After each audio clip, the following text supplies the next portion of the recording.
இந்திய சுதந்திர போராட்டத்தில் தீவிரமாக பங்கேற்ற தெய்வ திருமகனார் பசும்பொன் ஐயா முத்துராமலிங்க தேவர்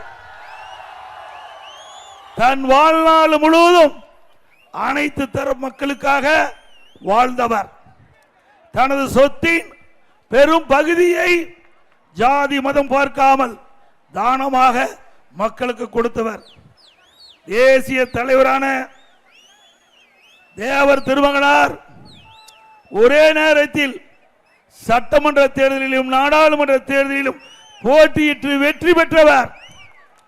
தமிழ்நாடு குறிப்பா தென் மாவட்ட மக்கள் நெஞ்சங்களிலே நீக்கா வாழும் பசும்பொன் ஐயா முத்துராமலிங்க தேவர் அவர்களுக்கு நாட்டின் உயரிய விருதான பாரத ரத்னா விருதினை வழங்க வேண்டும் என்று அதிமுக சார்பா மத்திய அரசிடம் கோரிக்கை வைப்பு.